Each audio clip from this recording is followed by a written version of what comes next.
It's the E-commerce Master Plan podcast. Here to help you solve your marketing problems and grow your e-commerce business. Cutting through the hype to bring you inspiration and advice from the e-commerce sector and beyond. Here's your host, Chloe Thomas. Hello, welcome to the show. Thank you for tuning in and get ready to learn some more things. We're going to help you improve your e-commerce business. In today's episode, we're talking about one of my favorite things, email marketing. So powerful, so much you can do with it. And we are going to be talking to an absolute star who spends his days helping write, helping create, helping sequence email marketing campaigns for businesses just like yours. He's going to share a whole load of great advice, great tips, things you can quickly implement. So do stay tuned for that. Before we get to that though, please do check out the sponsors. This podcast is brought to you by Klaviyo, the ultimate e-commerce marketing platform for email and SMS messaging. Whether you're launching your e-commerce business or taking your brand to the next level, Klaviyo gives you the tools to get growing faster. That's why it's trusted by over 38,000 e-commerce brands. Build your contact lists and emails that pop and create marketing moments that build valuable customer relationships over any distance. Get started for free today. Visit klaviyo.com/masterplan to create your free account. That's klaviyo.com/masterplan. With SendPro Online from Pitney Bowes, you can simply print postage stamps and shipping labels even when working remotely. For as low as $4.99 a month, you'll get access to special discounts and save up to 40% off USPS Priority Mail. Plus, for being an e-commerce master plan listener, you'll receive a free 30-day trial to get started and a free £10 scale to ensure that you never overpay. That includes being able to schedule package pickups and track shipments from departure to arrival. Go to pb.com/masterplan to access this special offer for a free 30-day trial plus a free £10 scale to get started. That's pb.com/masterplan to experience savings in your shipping costs with a free trial of SendPro Online from Pitney Bowes. And now to introduce today's guest expert. Chris Orzechowski is the author of Amazon bestseller, Make It Rain, The Secret to Generating Massive Paydays from Your Email List. As well as writing a great book on email, he's an e-commerce email marketing strategist and has a huge focus on copywriting. Hello, Chris. Hey, Chloe, how's it going? Thanks so much for having me. It's going good, and I'm really excited to talk to you because a little while ago I ran one of my kind of big 99 cents euros, whatever you're calling it, book giveaways. And I think your book sold more than anyone else's. So I'm guessing that the audience are quite excited to hear from you too. So that's going to be cool.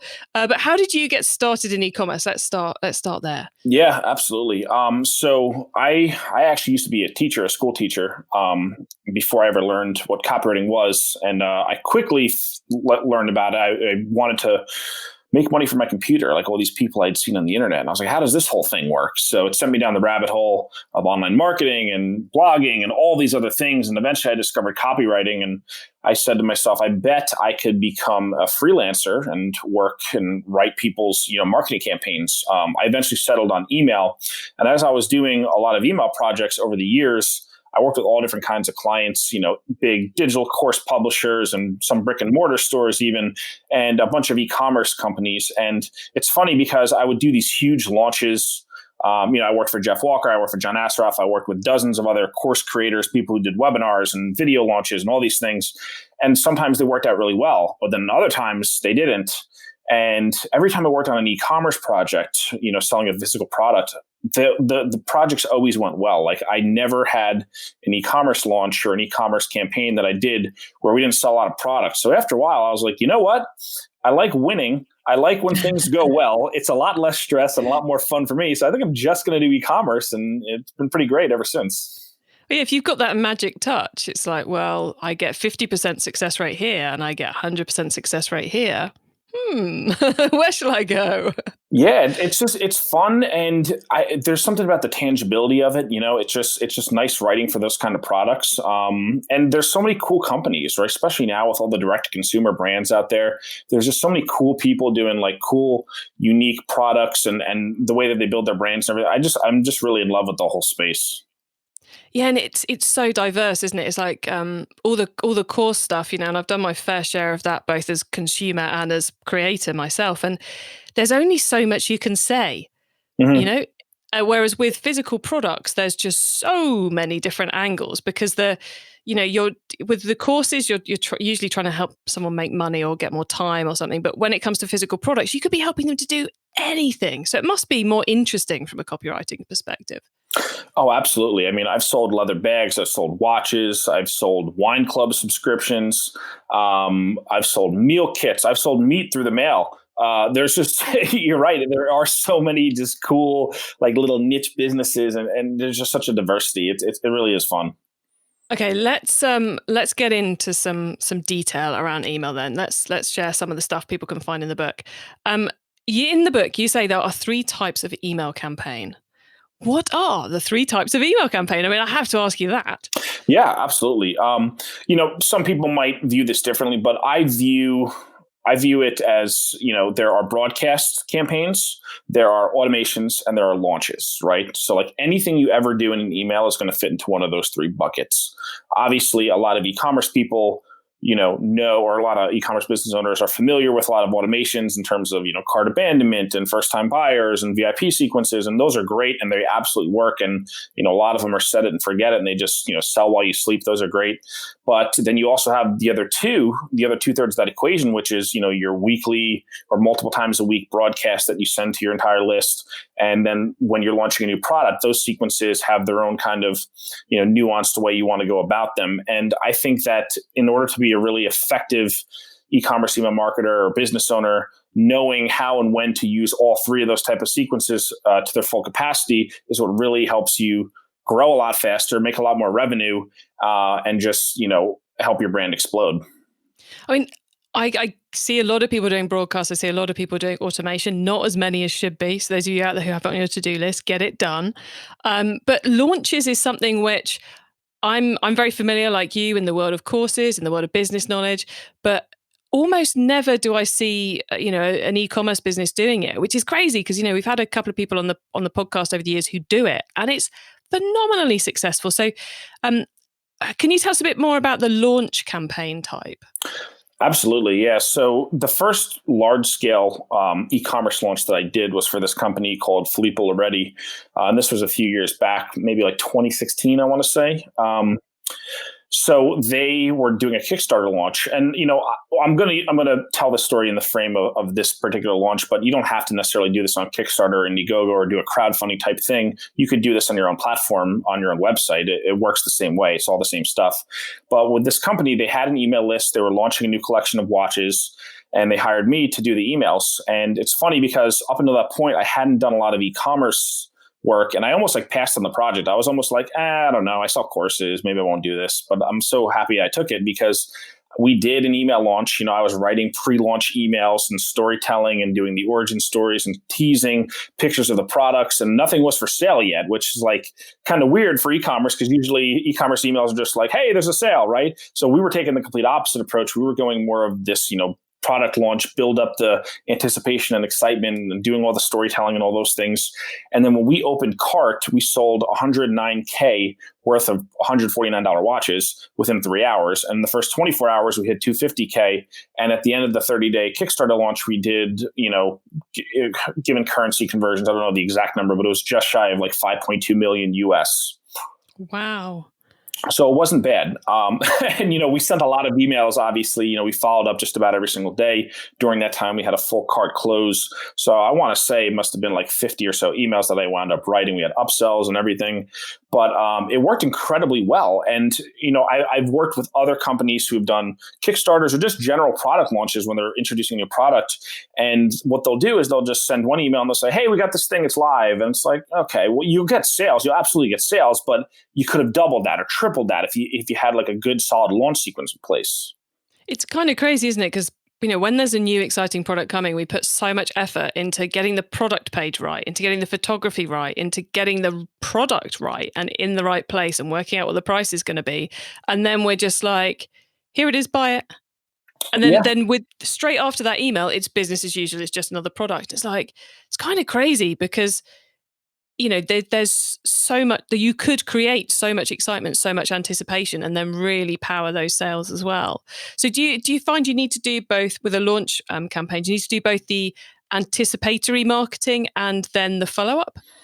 Absolutely. And I think a good strategy for a lot of people to have, and this is one of the things I teach, is to, you should have this ongoing, I call it a pay yourself first sequence. And basically the whole idea behind it is like, email marketing is the most important thing you can do in terms of growing your revenue and profits. It gives you the ability to, start off your day making sales by sending emails out rather than running the meter with, Facebook ads or whatever and hoping the sales come back. You communicate with your list. Those are the most important people in the world. You build that relationship capital and make sales. That's the first thing you do, and you use that money to fund growth, right? So that's like the general philosophy. And I call it a pay yourself first sequence because if you're sending, let's say you're sending 3 emails a week to your list consistently, you're building that relationship, you're doing all these things, you could weave in the launch into that one sequence. So you could almost make the product launch sequence a part of your regular broadcast messaging that you use. So it actually makes things a little bit simpler. What happens is as you're emailing more and more, your automations just light up because it's almost like a pinball machine. Like you pull the hammer back, you launch that ball, and sometimes the ball doesn't do anything and you don't get any points, but sometimes it starts boinging around in there and you get a high score, and that's what happens with your automations, right? The more times you email, the more traffic that goes to your site, and the more people get hit with cart abandonments and browse abandonments and everything else. So I think it is important to just continue to communicate and follow up no matter what phase you're in, whether it is in the anticipatory phase or afterwards, until you sell as much as you want, basically. Nice. I'm glad you said both. I was like, I really hope he's going to say both here. Absolutely. And the first type of campaign you mentioned, you said about broadcasts and said that they are the email you send every week or multiple times a week to your whole database. And a lot of people these days are saying you should be segmenting those broadcasts. Are you a fan of bringing segmentation in to the broadcast level? Yeah, I think segmenting is absolutely important, and I definitely agree that you should. And I think segmenting is definitely a little bit more important for the automation side. And obviously, people have different opinions, and that's perfectly fine. It's just small nuanced differences in philosophy. But my thing is, some people say, "Oh, well, we can use predictive analytics and say, oh, if this person bought this product, they're probably going to buy this product on this day." And I don't know, I could be wrong, but I'm sure the AI and the tech is good, but I just don't know if I'm going to bet my entire revenue for the year on that one little thing. It could work great, but I just don't know enough. I would rather just have some flagship communication that goes out to everyone. And the way that I do email is not, hey, here's a coupon, here's 25% off, and we ram that same email sequence down their throat, 52 times a year. Because I've seen brands do that. I've seen brands where they're like 40% off. I'm like, oh my God, it's March. I've seen the sequence 10 times already. Like, like everything is just permanently 40% off. Like that's not an effective campaign. What I like to do with the broadcasts is kind of tell a story and focus on outcomes rather than products. And I believe that people, you see this a lot more in the digital course world, but I think for e-commerce, it works even better. Like people are looking for outcomes. They buy your product to achieve that outcome or that result. So if your emails are helping them get from point A to point B in their life, which they are, for instance, one of my clients sells leather bags and leather belts and jackets, like the outcome that, his emails are trying to help people achieve is to look better, to have better style, right? So if we focus our content and the copy on those things rather than just buy this product, buy this product, buy this product, it's going to work out a lot better. And the segmenting becomes less and less important because people are more engaged in the narrative. They're more engaged in the outcome. And even if they don't buy every single time you send an email, you're building brand awareness, you're building relationship capital, and you're building that bond with that subscriber. So that way, when they are ready to buy and when they do see the product that they want, they'll pull the trigger, no questions asked. I love that approach. And I also personally think that, you can spend a lot of time working on the perfect segment and the perfect set of different copy and different images for your broadcasts that are sent once and never used again. Whereas you could just send one really good email to everybody and spend the time and effort you spent creating multiple broadcasts on making your automations better, which is where the higher conversion rates are and which are going to, monetize that traffic you get in from the broadcast. Is that a fair thing to say? Absolutely. Because there's so many factors too. Like there's some companies out there, they'll have 2 floors of a building full of marketing people, in which case, yeah, you can segment till the cows come home, right? But if you're a solopreneur, if you have a small team, if you have a team of 10 people, 15 people or less, and there's 1 or 2 you might not have the ability or the bandwidth to do some crazy super duper segmenting. So I'm not saying it's not important. It absolutely is. But I think about, I think about these concepts a lot and try to walk through different scenarios in my brain in my spare time, because obviously I have a lot of hobbies and a lot of friends, right? So I know I need to fix that. But what I do is email is all consuming, Chris. Exactly, we have yeah. to acknowledge that, don't we? And like I thought about a company where, so let's say it's a product that someone only needs maybe like once a decade, and I thought about mattresses, right? Like who buys a mattress that's the perfect company to have super segmentation, right? And then I thought about it and I said, okay, if someone buys a mattress and you say, well, they're not going to buy one for another 10 years. Well, what about buying one for their kid? What about buying one for their parents? What about buying one for their family members? Like, are you going to segment them off and only send them other products and never, promote that that same product that they could buy a year from now? Or what if they move? Or there's so many different variables. It's just very hard to do that kind of segmentation where you're like, if they bought product A, we're never going to show them product A again. We're only going to show them product B. Some people would argue that they're more likely to buy product A again if they bought product A in the past. So in terms of segmentation, I think it's important, especially for automations, but I think for the general broadcast strategy, it needs a little bit more of a nuanced touch. Yeah, completely. And of course, with a broadcast, if you're talking about everything and not reducing it, then you're giving the customer the ability to tell you what they want to hear about rather than trying to predict it. If they're constantly clicking on the mattress, not on the pillows or the sheets or the, whatever else you're selling, then you can get a pretty good idea, or maybe they do want another mattress. Whereas, your AI may not have ever told you that because it's not entirely a mind reader. Exactly. So we've kind of glossed over automations there. You've mentioned, I think, browse abandon and cart abandon. Is there a particular campaign you'd like to kind of make I'm going to say make the plea to the audience to implement? Because in my heart sinks a lot when I look at people's email marketing and I speak to them, and I'm just flabbergasted by how few are doing automation campaigns, or they've done one but not yet got around to bothering with the rest. So is there one of those campaigns, those automated campaigns, you want to make a plea for them to get around to doing? Yeah, I think cart abandonment, and that's probably the most popular answer that you get. But the only reason I'm saying this is because I worked with a company one time that had multiple, I think they were a $50 or $60 million a year company. They'd been in business for 5 years. They had 350 employees. There was a huge operation, right? Not huge, but pretty big for a startup.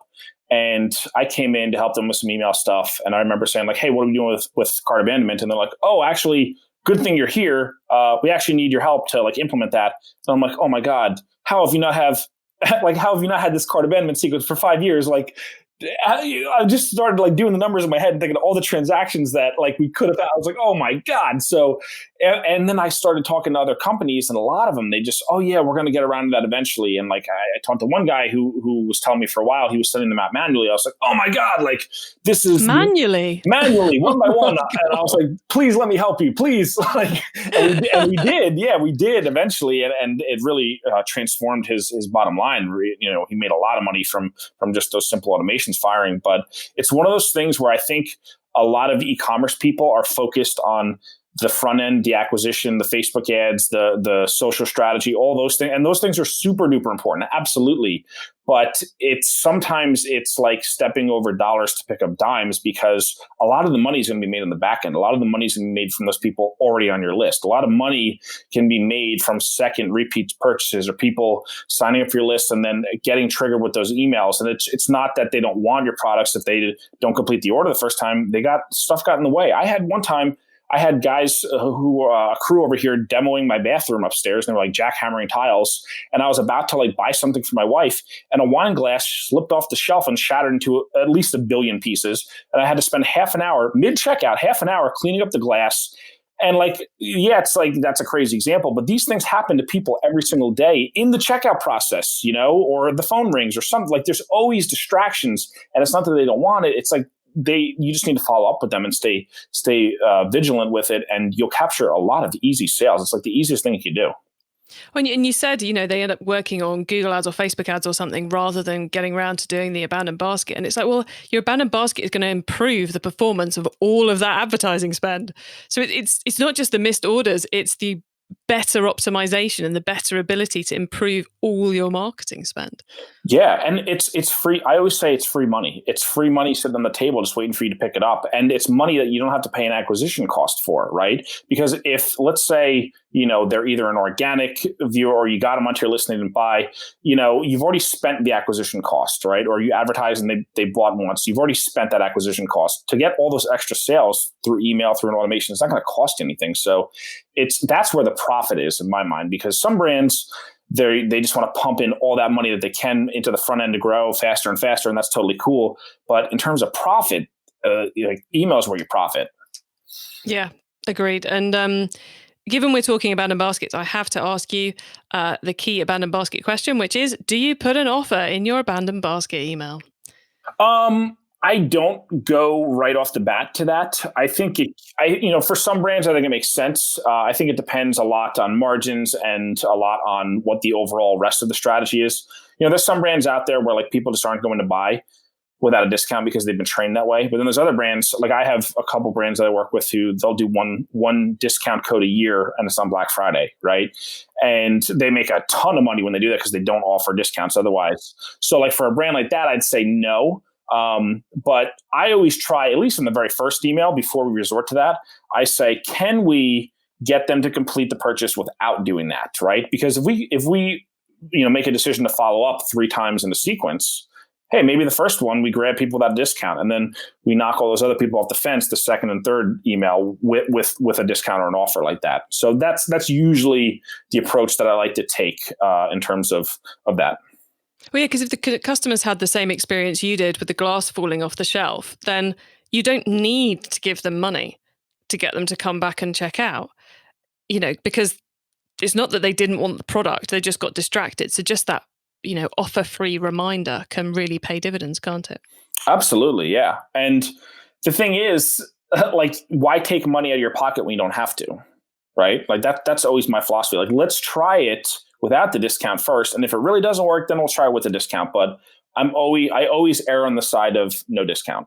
Oh, you're a man after my own heart. Test it, people, test it. We should really talk about stories, because we talked a lot about kind of the functionality of email, but your great skill is in the copy. So, and you mentioned stories a couple of times. Is telling stories the number one thing we should be doing with our copy? I think so, especially in broadcasts and things like that. And I think the reason why is that people, there's this quote by Howard Gossage, who is a lesser known, Mad Men era advertising guy. He wasn't in New York. He was in San Francisco. I think his agency was in a firehouse. He was a real eccentric dude and had some pretty crazy, really interesting campaigns if you really dive into his work. But he has this quote that was, and it went, people don't read ads. They read what interests them. Sometimes that's an ad. Right. So I interpreted that as if people know that they're, every time they see an email from your company, there's a discount code or it's this pretty thing and it's just going to ask them to buy, they're going to start saying, yeah, I don't need to read this because I know what's in there and I'm just going to click and delete if I don't want it. Right. And your email doesn't even stand a chance. But if you have stories and you tell them the origin story, you tell them about what's going on in the factory and you tell them what's going on in your life and you share all these things and you kind of take them on this little journey. It's almost like your own, reality TV show a little bit. And it's almost like me and my wife, one of the things we watch a lot on TV is these house flipping shows on HGTV, Home and Garden Television, whatever. And it's always all the shows are the same, no matter who it is, but it's these house flippers and they go in and they tear everything down, they build up the house and they make it nice. But as they're doing this work, they're narrating what they're doing. They're saying, hey, so here's what we did with the front awning and blah, blah, blah. And they go into it. So I always equated that as they're doing the work once, but they're getting paid twice because they're getting paid to do the work itself and they're getting paid to talk about the work. And I think your email list kind of functions the same way because throughout what you're doing in your e-commerce business, even if you are all online, you have an inventory somewhere, you have a factory or a distributor, like there's things that or even if you just have an office or a home office, like what are you doing to build your brand? What are you doing in your life that people can relate to you? Like you can share those stories and take people on a little bit of a journey. It's a little bit of an escape for them. And then they like reading your emails and they actually look forward to and save your emails because you gave them a little nugget of information or you told them a story that made them laugh or something like that. And when people feel good and they start to realize, they make it a habit to read your emails. And I'm sure you have people like this too, where there's some people you stop what you're doing and read their emails because they're so good. And the reason you're doing that is not because there's a big flashing discount GIF in it with a button and a coupon code. That's not why you're doing that. Like you're doing it because there's good copy and there's good stories. E-commerce Master Plan is supported by some of the greatest companies in the e-commerce sector. Here's a reminder of who they are. It's safe to say that most of us have been doing more shopping online lately. And if you're an e-commerce brand, that means you might be seeing more first-time customers. But once they've made that first purchase, how do you keep them coming back? Well, that's what Klaviyo is for. Klaviyo is the ultimate email and SMS marketing platform for e-commerce brands. It gives you the tools to build your contact list, send memorable emails, automate key messages, and more. Way, way more. Whether you're launching a new business or taking your brand to the next level, Klaviyo can help you get growing faster. And it's free to get started. Visit klaviyo.com/masterplan to create your free account. That's klaviyo.com/masterplan. With SendPro Online from Pitney Bowes, you can simply print postage stamps and shipping labels, even when working remotely. For as low as $4.99 a month, you'll get access to special discounts and save up to 40% off USPS Priority Mail.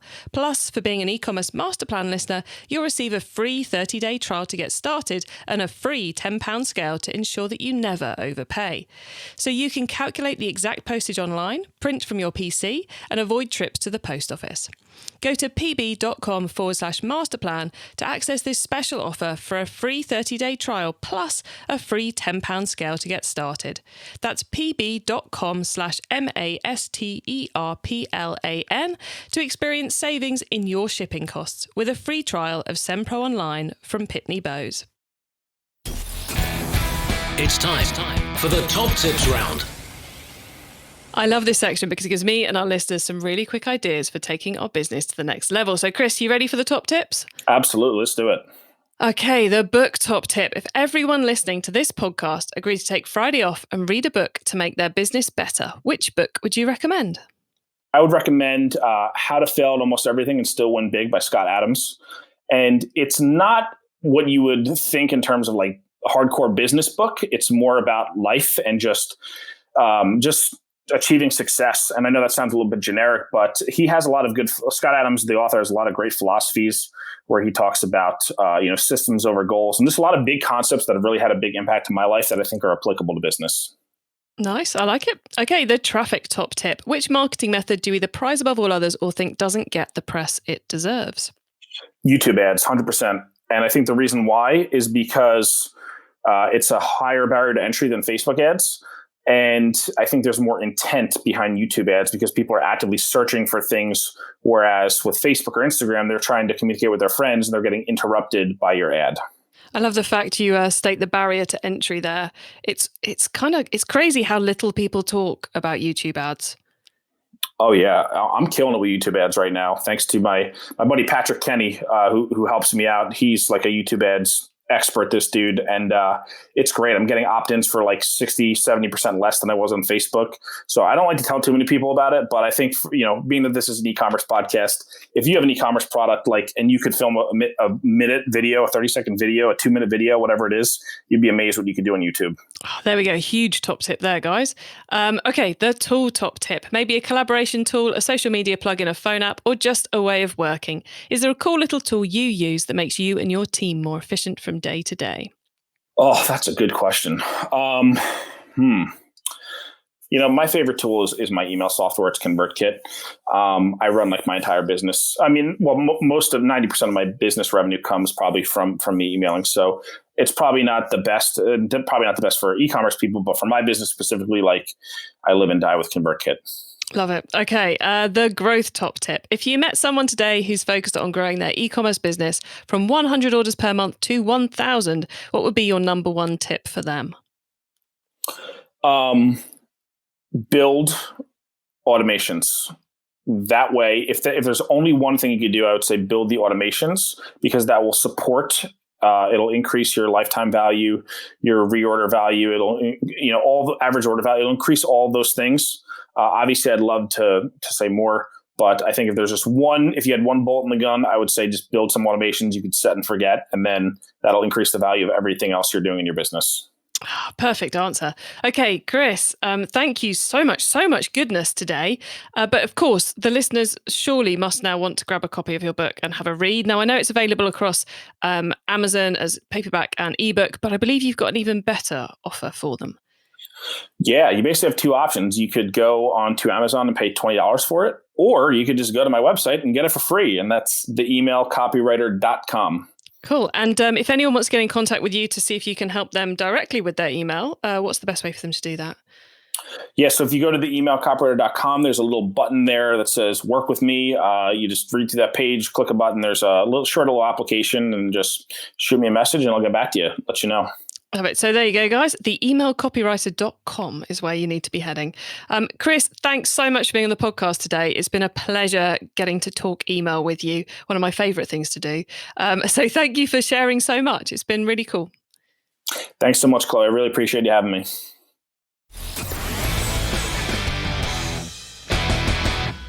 All right, guys, so lots of great email tips there. So you need to keep those broadcasts simple, keep the message strong, and just send it out to everyone. And then make sure you've got the automations in place, so you're picking up all the impact of what people are doing after they respond to your marketing and get to your site, and then making that and turning that into cash.